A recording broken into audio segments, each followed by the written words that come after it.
জিনভূতের অস্তিত্ব মানুষ এই আদিমকাল থেকে পেয়ে আসছে, কিন্তু তার কোনো প্রমাণ প্রকাশ্যে আসেনি। তবে উন্নত মানের সিসি ক্যামেরার আবিষ্কার পৃথিবীর এই গুপ্ত রহস্যকে সামনে নিয়ে এসেছে।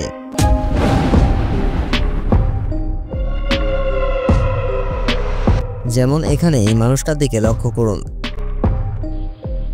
আচ্ছা, মানুষটাকে বাদ দিন, জানলার দিকে দেখুন তো। রাত 1টার সময় এই ঘটনাটি ঘটেছে।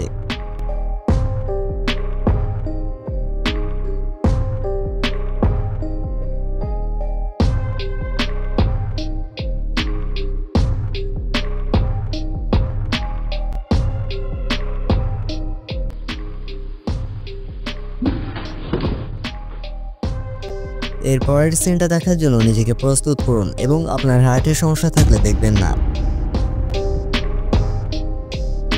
এই সিকিউরিটি গার্ডের দিকে দেখুন, তার সঙ্গে এরকম ঘটনা ঘটে রাত 12:30-এর সময়।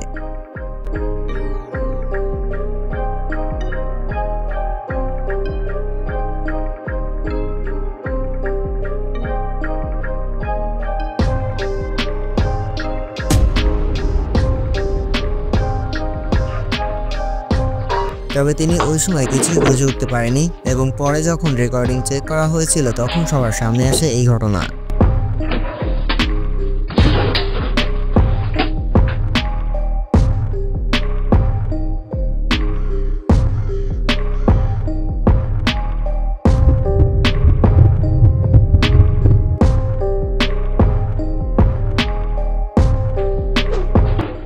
এবার ছোট বাচ্চাটার দিকে খেয়াল করুন।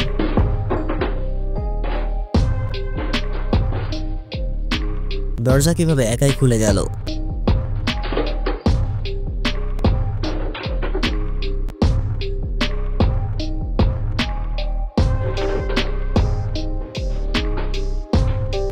আর এটা কি হচ্ছে? একজন প্রাপ্তবয়স্ক ব্যক্তির সামনে এটা ঘটলে হয়তো সে ভয়ে জ্ঞান হারিয়ে ফেলতো।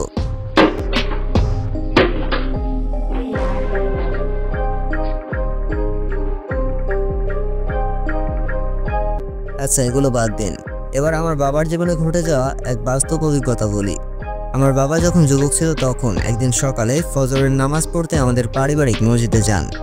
সেখানে তিনি গিয়ে দেখেন একজন সালাত আদায় করছে। তিনি তার দিকে ভালো করে খেয়াল করেন না। তিনি জায়নামাজ বিছিয়ে পাশে সালাত আদায় শুরু করে দেয়।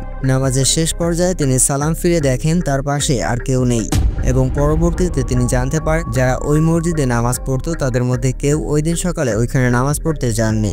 এবং জীবনের এই বাস্তব অভিজ্ঞতাগুলো একজন মানুষকে যে কতটা ভয় পাইয়ে দিতে পারে তার নিজের জীবনে না ঘটলে অনুভব করা সম্ভব না। কিন্তু এখন একটা প্রশ্ন করি, আচ্ছা বলুন তো, মানুষ কেন ভয় অনুভব করে বা ভয় পায়? যদি এই বিষয়ে জানতে চান তাহলে অবশ্যই কমেন্টে জানাতে পারেন। অ্যান্ড এই ভিডিওটার নেক্সট পার্ট যদি জানতে চান তাহলে কমেন্ট করতে পারেন। এবং হ্যাঁ, পরবর্তী ভিডিওতে আমি আমার সমাজে ঘটে যাওয়া বাস্তব কিছু ভূতের গল্প তুলে ধরবো।